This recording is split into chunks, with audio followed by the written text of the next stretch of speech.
Acknowledge that Western University is located on the traditional territories of the Anishinaabe, Haudenosaunee, Lenape and Choctaw Nations, on lands connected with the London Township and Samuel Treaties of 1796 and the Dishwit-Wanspoon Covenant Wampum. This land continues to be home to diverse indigenous people, First Nation, Metis, and Inuit, whom we recognize as contemporary stewards of the land and vital contributors to our society.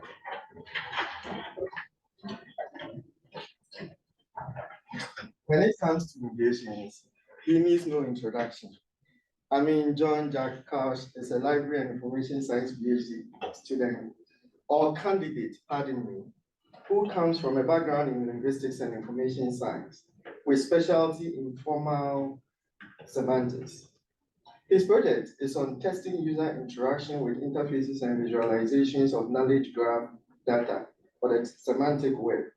He's also interested in the history of writing systems and Renaissance ideas of universal language and knowledge translation. In his spare time, he loves to travel. Let us give it up for Jack as he comes to take the stage to take us through knowledge translation theories and practices.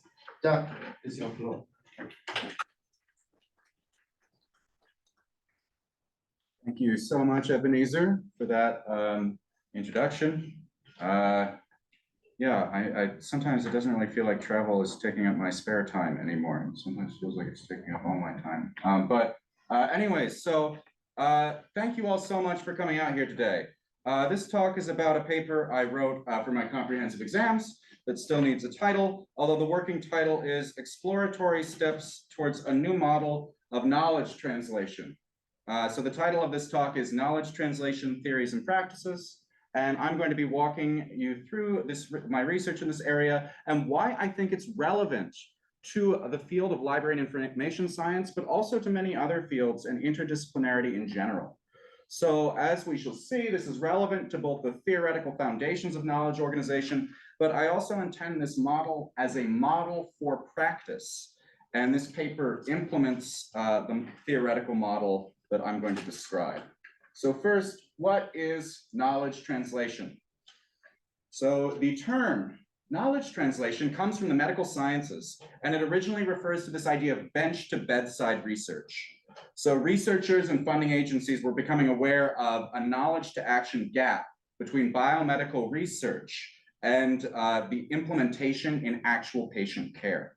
So often clinicians do not have time to read the new literature of scientific discoveries. So people were making discoveries in niche subfields and they weren't aware of how to bring it to patients to improve care.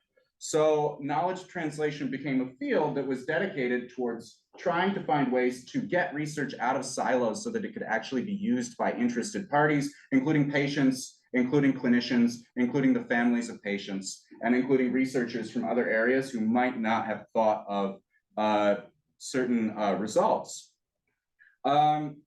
Knowledge translation has broadened since its inception around 20 or 30 years ago to beyond the medical sciences, although it's still most prevalent in the medical sciences. And it's very strong in Canada. Canada is a world leader for knowledge translation, but recently it has been called knowledge mobilization rather than knowledge translation.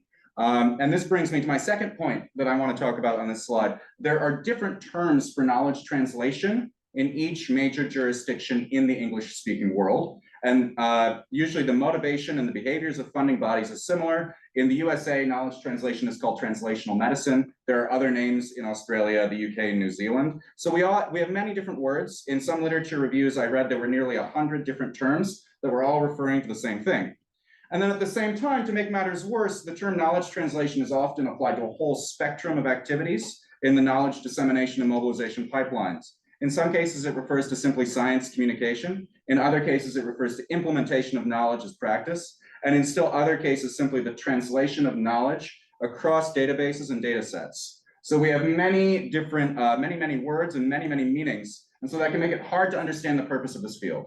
And the people who are writing in this field are commenting on this, that we have a problem in that our field is poorly defined. It's not quite clear what it is we're doing. And that's some of the reason why there have been some of these large literature reviews that are trying to work out what are all the terms that people are using to describe this activity. So these problems in terminology are not the gap in the literature I want to address today, but they are interesting points of tension that stimulated my original thinking. And they were very influential in how I formed this, this model of knowledge translational action. So I'm going to come back to this later after we go through the theoretical foundations. But for right now, I want to draw your attention to these terms up here on the left. So I make a hierarchical distinction between the three ways that this idea of knowledge translation is used. And this came after reviewing the literature and looking at all the different ways that people were using the term. I divided it into three general categories. So at the highest level of abstraction, we have formal knowledge translation. So this is knowledge translation between data and data sets, or between elements of a formal language. It's also very similar, like if you take a word in English and translate it into Spanish, that is closer to formal knowledge translation. So the easiest way to think about it is you have two words or two items in two databases, and you make a mapping that shows that they're referring to the same thing. It's abstract, it can be written in a mathematical or logical language or in computer code. And computer scientists are using the term knowledge translation to refer to this kind of knowledge translation. So I felt I had to include this as the most explicit level. But then below this, we have informal knowledge translation. And this is what people usually think of when they think of science communication. This is where a text is translated into another text. Literary translation and the kind of knowledge dissemination associated with summarizing complex research works for clinicians is here. So this level is informal, but it's still concerned with representations of information and communication rather than action. And then at this third level is knowledge to action knowledge translation. So this is the level of implementing research, knowledge, or information within a workplace or a practice or an institution. So it's different than informal knowledge translation because now the knowledge ceases to be propositional, it starts to become action. It starts to become tacit, which is a term I'm going to go into later on. So certain activities are sort of like an edge case between informal knowledge translation and knowledge to action, such as dance your PhD performances, where people turn their PhD into an interpretive dance. You could read that as a text, or you could understand it as an action. So these are the three main ways that I am thinking about knowledge translation, and they're in a structured hierarchy of things that are very, very formal and explicit, things that are still based on communicating information but are less formal, just taking a text and turning it into a movie, and then or taking a text for one group and turning it into a text for another group, and then knowledge to action translation, taking some information and actually implementing it in an organization. So now I'm going to move on to talk about some of the theoretical foundations of library and information science and the knowledge gap that this work fills. So in the field of knowledge organization, since Hjorland and Albertson in 1995, the foundations of knowledge organization for library and information science has been what's called the domain analytic framework, which has 11 associated research methods, which Hjorland laid out in 2002. Domain analysis holds that the way to produce a classification system is to model the social epistemology of a domain.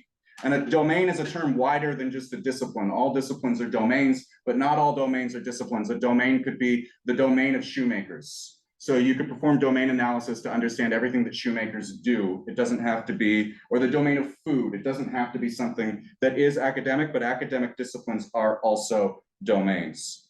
And then the theoretical assumptions of domain analysis are socially constructivist. Domain analysis assumes that we in social communities construct knowledge, and then knowledge organization professionals and library and information scientists construct representations of that knowledge that is real because we have a shared upon agreement about what the social epistemology of a domain is. And this is opposed to the older theoretical foundations for knowledge organization, which are called facet analytic, after Ranganathan, the founder of Indian library classification. Ranganathan came up with this idea of knowledge organization systems as abstract concepts that exist outside of, that are mathematically universal, these Platonic ideas that are not socially constructed or socially grounded. And for many of the LIS people in here, this may be common knowledge, but we're an interdisciplinary department, so I want to give you guys this little review of this theoretical term that occurred. So the knowledge gap that I'm addressing is one that researchers have been working on for a while. On the face of it, domain analysis is highly interdisciplinary because it can be applied to any discipline or domain to produce a knowledge organization system.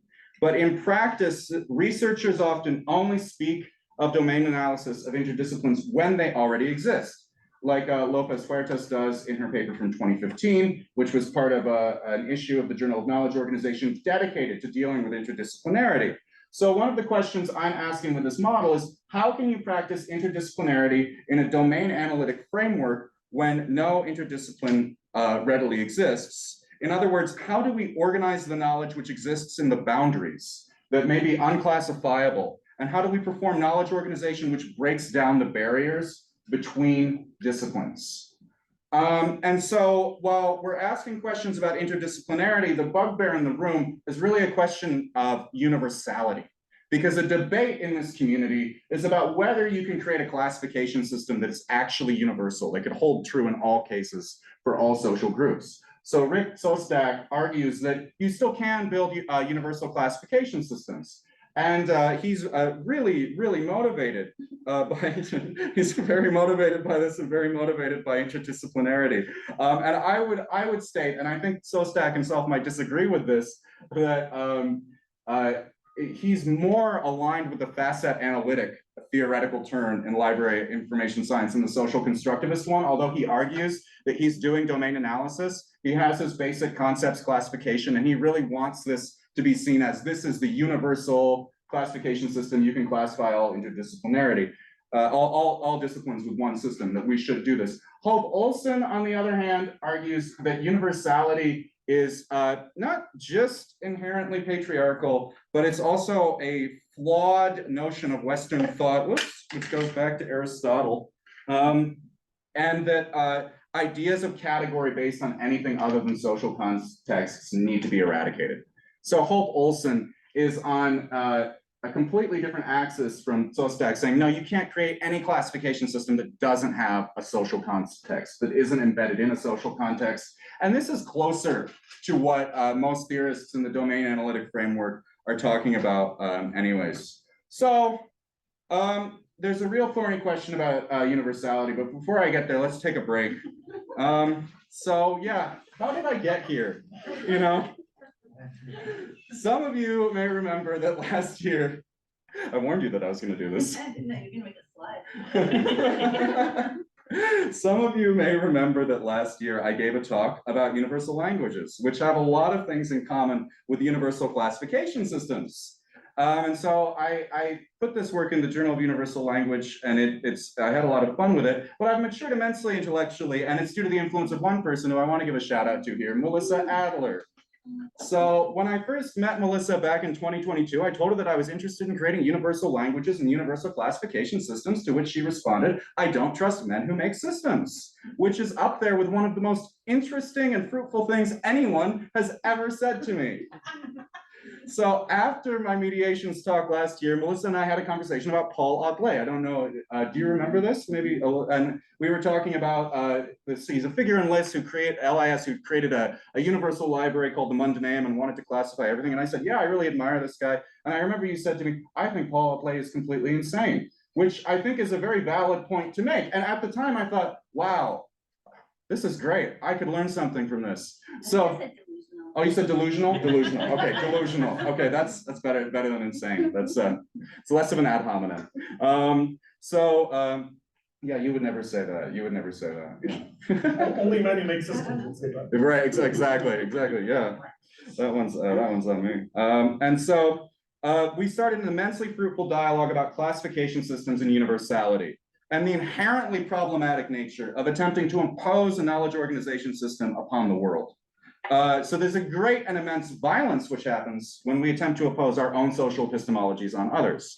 So in this case, a mentor challenged my assumptions, and this has proved to be an immense source of insight due to the fact that I approached these questions head on and questioned my research motivations. So I began to ask, like, if there's no universality, what then? So I am very motivated by this idea that interdisciplinarity should be something we should strive for. We should strive for interdisciplinarity in knowledge organization. And so I began to wonder, if there's no universality outside of the context a knowledge organization system is ensconced in, can we look at interdisciplinarity in a domain analytic sense by focusing on specific translational actions between domains? instead of looking for a universal classification system. So can you look at translation as a simple act, like you have an act where you take medical literature and you put it in legal terms, or a statement that a theory in semiotics has relevance to biology, which is common in the field of biosemiotics.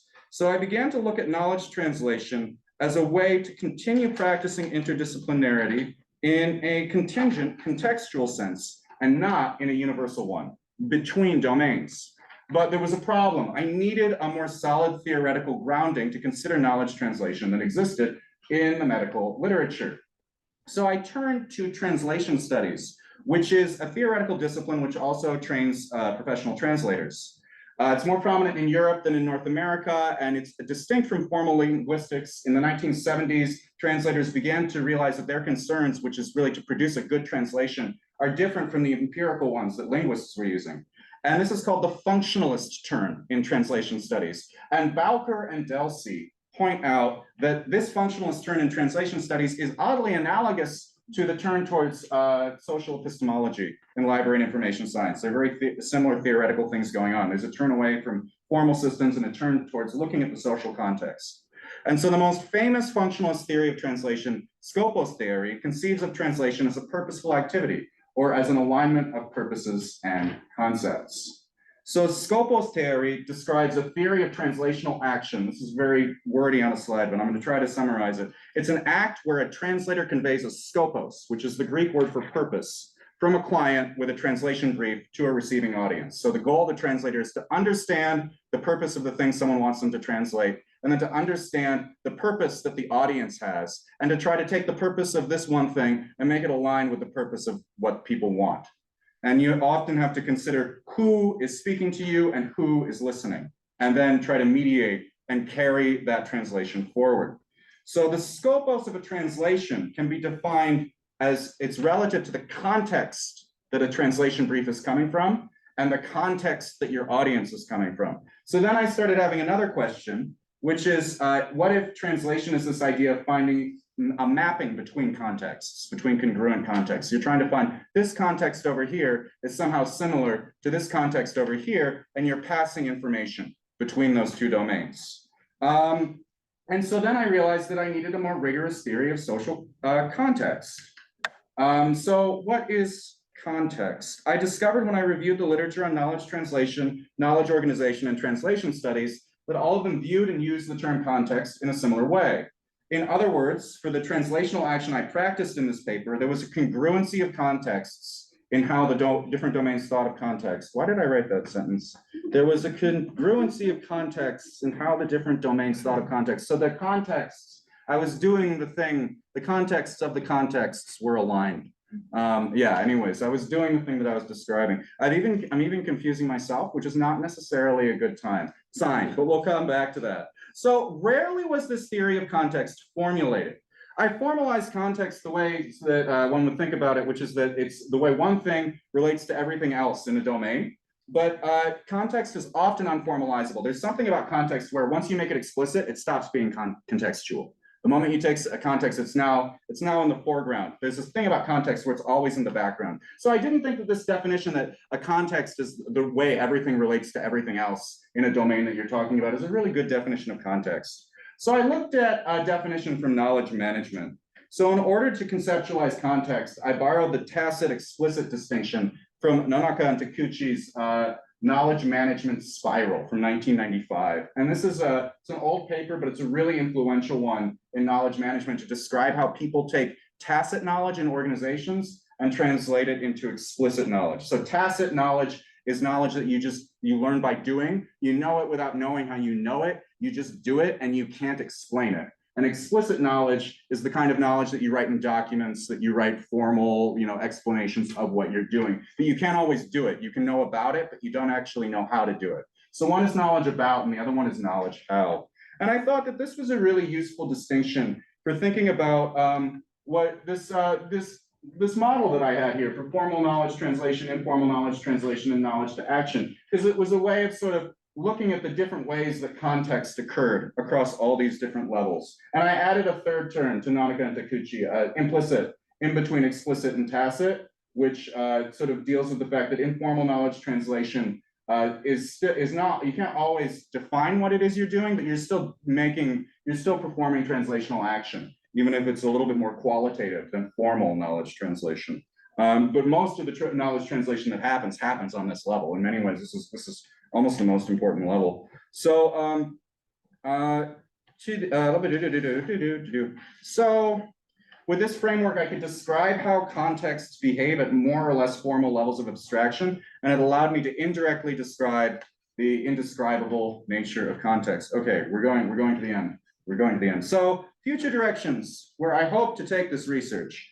The future directions I hope to take this research in later work is to look at how we can assess translational action. And this is where I really think that this research can have a really good impact.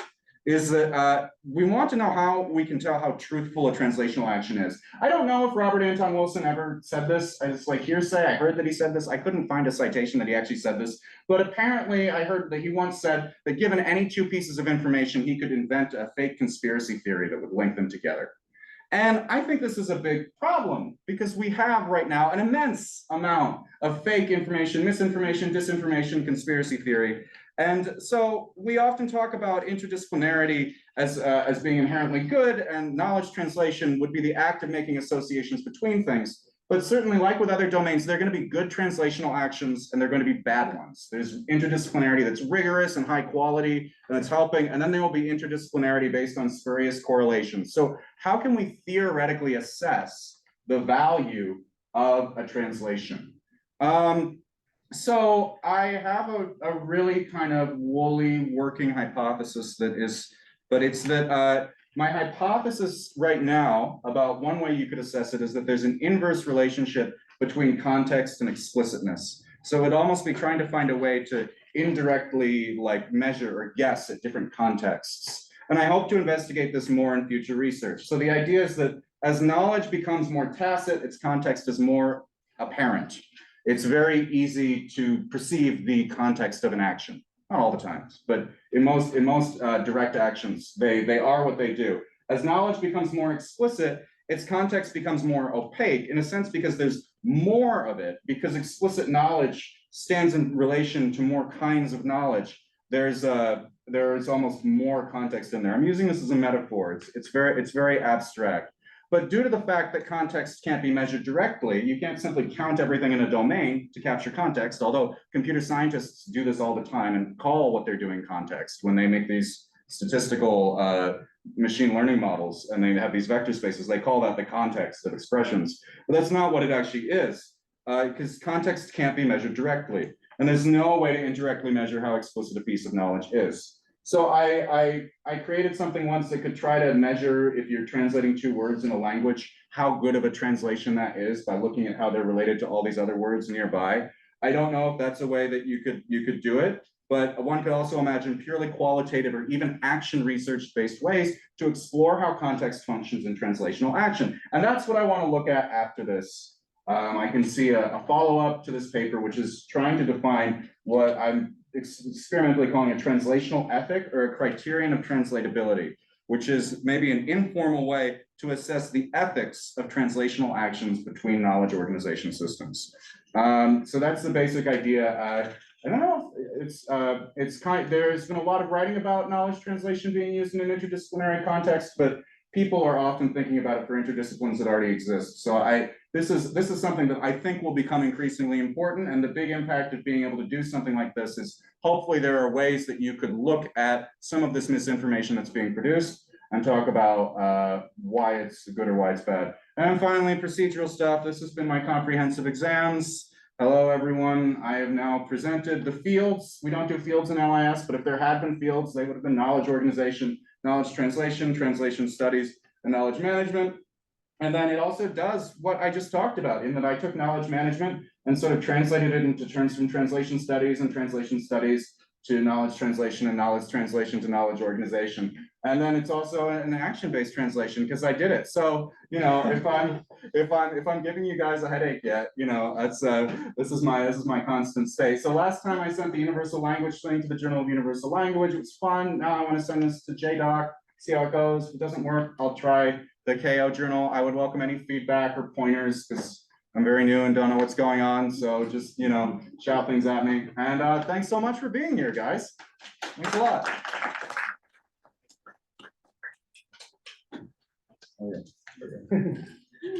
Thank you very much, Jack, for that presentation. I'm wondering if you can maybe situate knowledge translation within another discussion within the academy. I know at Laurier and York universities down the road, some programs, I don't know if it's all, but some programs require people when they're doing their PhD to do two public presentations. So one is in the context of the university to an academic audience, and one is, it could be in a church basement, it could be in a public library, some other community setting. Yeah. To, you know, basically give your presentation to people as if they are high school graduates now. Yeah. So how does knowledge translation, what you're discussing here, relate to attempts to more broadly disseminate academic research? So yeah, that would be on the level of informal knowledge translation, because you're talking about taking research and turning it into something that the general public can understand. So in life sciences, there's lots of science communication like that for patients or just for general public to learn about certain diseases or conditions all the time. But then general science communication, which the scientific community and also in the humanities, the scholarly community, we're recognizing more and more this is important because people extramurally are starting to say, what is the point of all of this? Yeah. So more and more we're being called to do these sorts of things. That is informal knowledge translation, where you're trying to make sure that the community can get the impact of your research. And that's sort of why I said this is probably the middle level is probably the most important, because it's the one that when you think about what we usually talk about when we're talking about knowledge translation, most of it's happening here. Yeah. That's where most of it's going on. Yeah, and it definitely is becoming a bigger thing. Do you think that in the sciences, there might be greater awareness of this need than in the humanities and social sciences? Yeah, I think so. Well, we've had a real problem with trust in the institution of science recently, as has been well documented. There are lots of recognition among researchers who are doing work in very niche technical fields that their work is not having an impact outside of a very small circle, and that they want to do more social good. But I think it's also important for the humanities. Yeah. Certainly, I think it's very important for the humanities, especially because humanities programs are the ones that get cut more. Yes. And so, you know, humanities scholars should be conveying and educating the public and demonstrating the inherent value of the humanities. Because there are many people in the public and in government who seem to not think that the humanities do not have value, which is not the case and never will be. It reminds me of a professor emeritus I know from Western, I won't say his name, who poured his heart and soul into this one article. And he's telling me, and Mark, you got one citation. So yeah, there's need to disseminate academic research more broadly. Does anyone else have any questions? I'm forgetting how you phrased it exactly, but this kind of evaluation criteria that you're imagining. I ask this gently because I recognize this is future research. Sure. But I am curious if you imagine that would be similarly context dependent, or would there be some sort of universal model or theory of how to evaluate like the criteria? Is that where the universalism comes in, or does the context persist? Ideally, it would always be context dependent, and it would also be dependent on which level of the hierarchy you're working at. So if you're up here with formal knowledge translation, you would be assessing that differently than how you would assess informal knowledge translation, and then how you would assess knowledge to action translation. So ideally, you would have something that would be general enough that you could apply it on all three levels, so that you weren't, because it's very easy to create some mathematical hokum that looks like it's judging the goodness of a link between things. There are all kinds of like weighting algorithms and things that do this, and some of them are based on good intuitions and some of them aren't, but a lot of these things are just based on someone's opinion that they put a coefficient around, you know, not all of them obviously, but especially for like how you're trying to weight edges in a graph, there are lots of edge weighting algorithms. So I think like the risk with this is that people might say, oh, this is objective. Depends. It's not, you know, not necessarily objective. So I would want something that could unite all three levels. You know, that would be the idea. Anyone else? Daniel, it looks like you have a question in the formation process. Yeah, I'll try to speak out loud. This will be useless, but I think maybe this just comes down to visualization. But I'm very curious about how I think people have implicitly draw hierarchies when thinking about implicit, tacit, like the quality of knowledge. Mhm. So that's the kind of, that's like, I think in your account, I think you know, just talking about like including shoes, for example, and that they have domains as well. Like we have an account for that, but when I think the problem with the action model, maybe we've been in the very difficult work of visualizing any kind of theory and kind of summarizing it in this way is, I think that's the thing you have to be careful about is that I think people are very drawn to the idea that the tacit knowledge is like the lower form in a kind of like Western philosophy kind of way, like where the people who know stuff or know how to do stuff with their bodies, that knowledge is not going to come from there's a fear maybe that if you're not careful about how the model is articulated, that people are gonna, it sounds like it can reinforce the idea that the highest quality knowledge is academic and research back, it comes from the sciences. And then I guess the second point as well is that I'm very interested in this idea of translation because I'm realizing more and more the work that I do, that the problem seems to be that there are actually other scientific disciplines that don't care about what the humanities have to say. And that's actually creating more problems than necessarily it being conveyed to the public. And so I really like this idea of translation because it kind of realizes that there's also genres like literature reviews that I find very frustrating, but it's because it's not for me. Right. It's because it's this translation thing of taking, I don't know, post-colonial studies and making it sensible to practitioners in psychology, Right. for example. So it's like this is really cool how you Right. piece this all together. Right. Well, thanks. Yeah, and thanks for your original feedback. Definitely, like I could put this on top, or I could do a circular visualization instead of a square one, which could eliminate the need for things to be hierarchically arranged if these are just different axes on a circle. I actually love circular visualizations, but yeah, that's a very good point. That this visualization makes it look like this is beneath that. That is not the intention at all. Yeah. But there is this relationship between context where there is this transformation. And then the other point is, there's a lot more I could say about like the two cultures and all of this stuff, but I guess Tom, you have a question? I think, Tom. So, yeah, no, thanks for this. It was really crisp and vivid and inspiring. I'm now thinking my undergraduate teaching is all just knowledge translation. It doesn't work as well as I wish it would. And I'm wondering about is there a way to talk about human bodies as part of what makes knowledge work? Because I was really taken by the fact that I didn't know that it came out of medical research and that business of somebody doing something in a lab and then having to figure out how to make it real in medical practice. And that's, part of what medical practitioners all share is they're constantly dealing with people's bodies and talking about bodies, and there's a certain amount of just kind of empathy. I don't think robots will ever be as good as people at a lot of medical things because robots don't have bodies in the same way. And so particularly, I don't know what level I want, but certainly knowledge to action translation, like you can't know how to juggle or learn how to juggle without having a body. You can't just say, do this. Right. And then someone knows how to juggle. It just doesn't work that way. It's so, is there a way to kind of talk about the role of human bodies or that, you can use it in the singular to mean the fact that everyone has a body. The body. The body. It's always body of knowledge. Yeah, the corpus of knowledge. It's a really old metaphor. I think you're making a really good point. I mean, I'm a big fan of Dance Your PhD.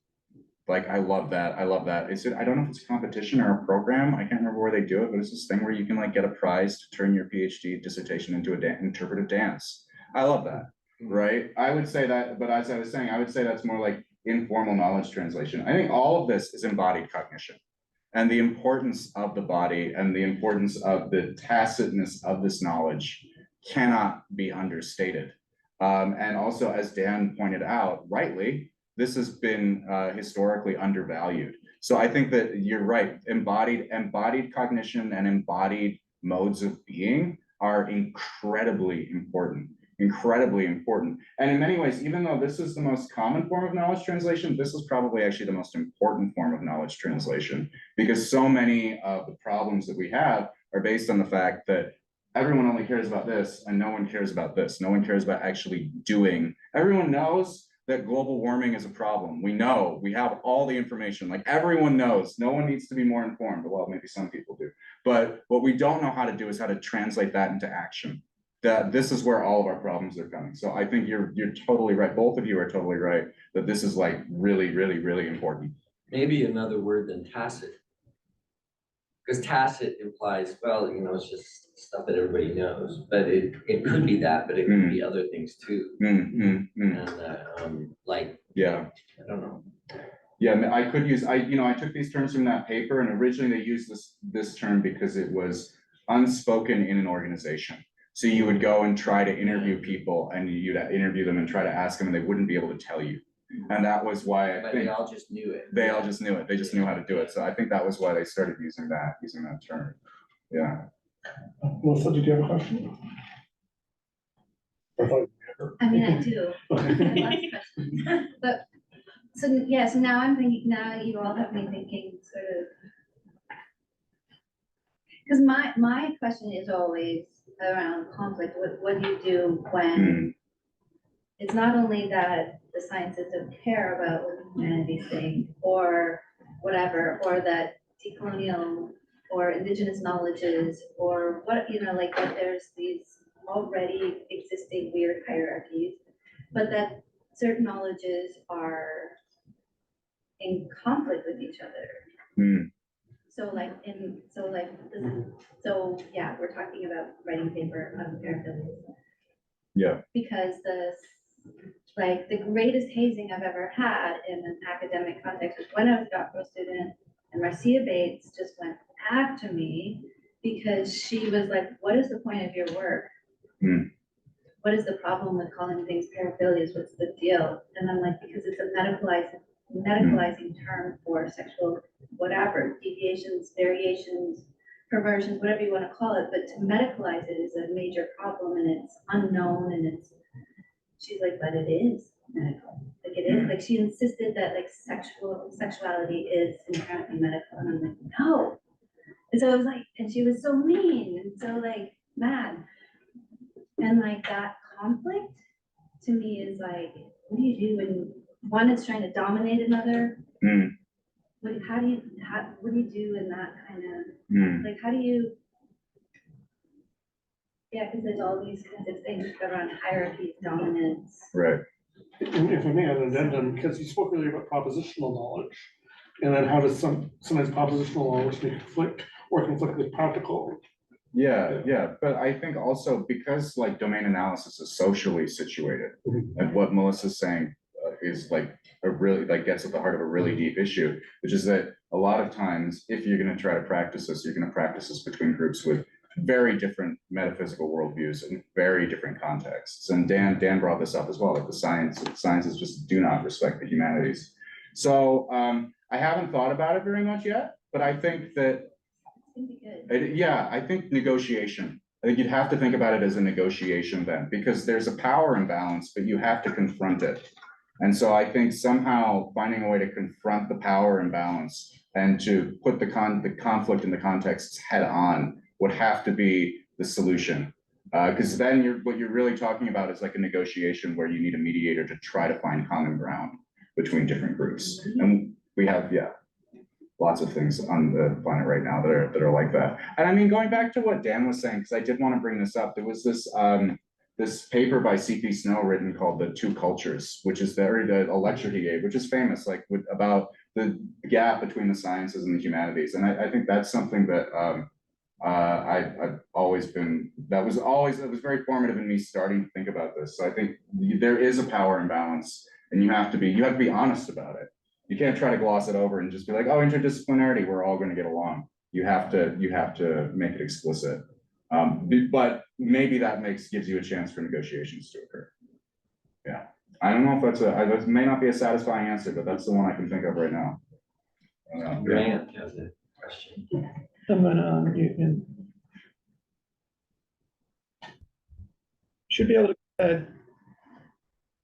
Can I turn my video on or no? Okay. Two.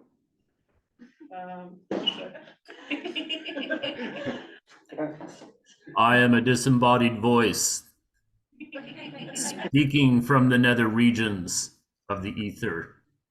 There we go. You can turn it on if you like. Darn right, I want to turn it on. Jeez. I'm a human being too. No, actually, it's still not letting me. That's all right. Sorry, one second. Jack, I have a question. You can try again. Wait. There we go. There we go. The link between tacit and explicit, I think, is very interesting, and I'm wondering, have you thought of looking at the whole issue of namespaces? That the fact that a great deal of tacit knowledge is reified in terms of explicit programming, the establishment of namespaces in programming, which determine the uniqueness of a term within a programming context. And I'm just wondering if that's one of the ways in which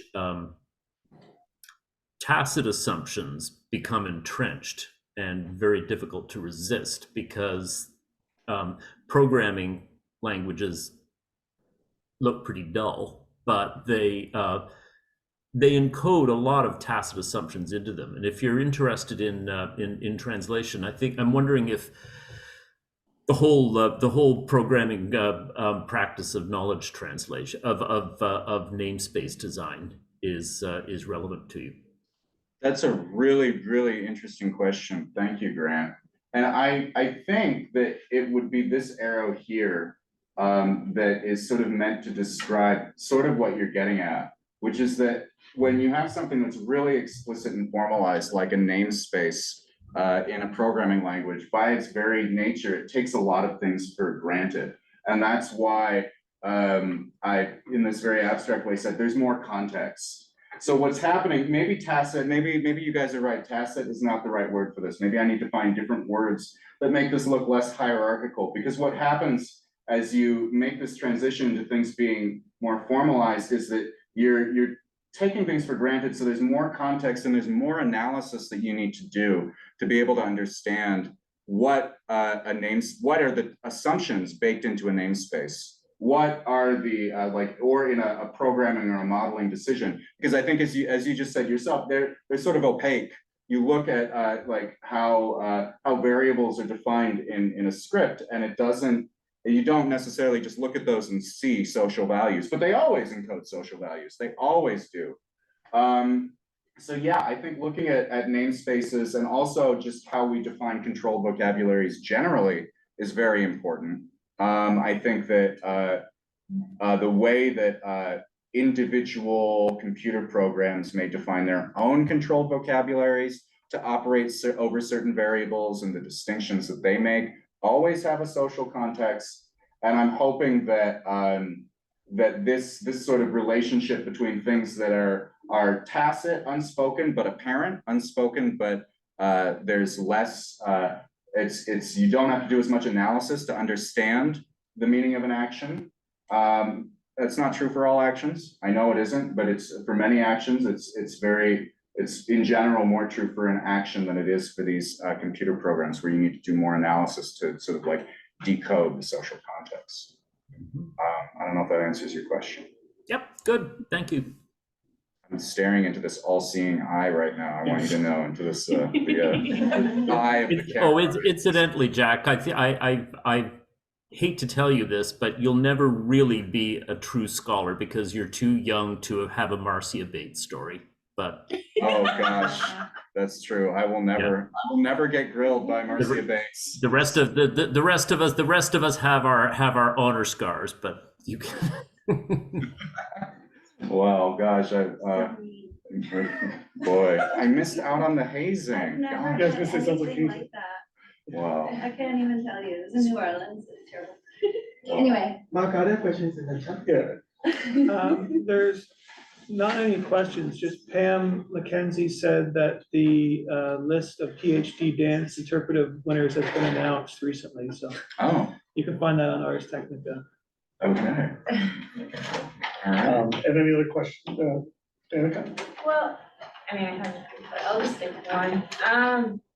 Maybe I missed it. I was just curious, like, you're talking about knowledge translation. Did you look at it all, like, how you're understanding knowledge, like, in reference, like, versus information or like data? Mhm. Because I feel like the way context fits into that is different depending on the way you're differentiating those things. Yeah, I did look into it. I didn't mention it in this talk, and I'm not even sure it made it into my write-up, but the definition that I chose, I liked Floridi's definition of information because it's very neat. So I took this idea that data is a distinction with a difference. Information is, well, there's semantic information, and then there's true information, which is data which has meaning and is true. And then knowledge, I like that Floridi's definition of knowledge is that it's justified true belief. So at one point in this process, I went to look at what the epistemologists say about justification, because I realized I knew what truth and belief were, but I had no idea what justified true belief was. And they have some really wild philosophical problems about justification. But as I was looking at it, I came to the conclusion that the best way for me to understand it in my discipline was that knowledge is when you take information and you fit it into a context, when you fit it into a bunch of a web, or you don't have to describe it with that metaphor, but in some kind of set of other pieces of information so that it makes sense relative to everything else. Before that, it's not knowledge. But if information becomes knowledge the moment you justify it by comparing it to everything else that you know. That was the definition I was going with, but I didn't go that deep with it. So. I think I just would say, like, one thing to consider is if the translation is, like, if you can truly, like, is it always translating like knowledge to knowledge, or is it like information to knowledge? I hadn't thought about that Like, at all. what is the way that, like, what is moving between? Mm. And I guess the other thing I was kind of like thinking about that's relevant to, like, is it, I think maybe like with this chart, like adding an element to of like, are you talking about like translation between like two agents or parties? Is it like knowledge to action of an individual? Is it like a collective? And I think if you make some of like those more specific distinctions, it might like help identify like those other aspects. Thank you. Yeah, those are really good points. I realize now I totally didn't think of that at all, because there are parts in the literature review where they talk about data translation and data exchange, and the computer scientists use it in the same sense. So you're absolutely right. I definitely need to think about that a lot more. Yeah, thank you for that. That was great. Thanks. I'm wondering if you can speak to how much of this comes from health information science, health sciences in general. You mentioned at the start about bedside research and bedside knowledge, and how much of this, and like we hear about great respect for patients and patients' families, and how they sometimes bring knowledge to the table or to the bedside, as the case may be. So what is the relationship to health sciences in your research? Anita Katari teaches a class here at FIMS in the HIS master's program called Knowledge Translation. Yeah. So it's very much a part of HIS in general. And I think that HIS is definitely the biggest and most obvious application area for my research. For the sorts of problems that I'm looking at and the sorts of questions that I'm asking, they all have HIS implications before they have implications for any other field. I would like to create something that's general enough that you could do knowledge translation anywhere, and I'm motivated by some of these things that we were talking about the ways different disciplines and different groups are privileged over other groups. So I think it's important in principle to have a theory that you could apply anywhere, but definitely the data and the studies and the places where this is most readily useful is definitely in healthcare and in HIS, like just by its nature. I read an interesting LIS article, but from an LIS scholar about healthcare and HIS setting about, so for example, information practices of nurses and then in their hospitals and their interactions with physicians. So you have professional dynamics. And you sometimes have gender dynamics and knowledge, which is sometimes earned through years of practice versus knowledge just sometimes imparted through your classroom. So lots of cleavage that's happening there in health sciences. Yeah, there's a lot, and I think it's also, I think what makes medicine such a place where all of this can be applied is that it's such a field where you need to state things in a technically rigorous way at important times, and then there are also important times where you need to act. And you need to act, so it contains all of these activities. That's what makes medicine such a fruitful place for this. Yeah. Any final questions, perhaps? So with that in mind, we thank Dean Lisa Henderson and the Faculty of Information Media Studies for sponsoring the mediations talks. We thank Matt saving us from my inept technological abilities, and as we saw earlier, and Avery for the great posters. And we thank all of you for joining us both in person and online. And lastly, let us thank Jack again. And we'll come back next week, same time, same place. Pinar is presenting. Evan, do you remember the title of her talk? No, okay. Pinar is presenting. Yes, thank you. Same time, same place, 4100. Thank you very much, everyone. Have a good day.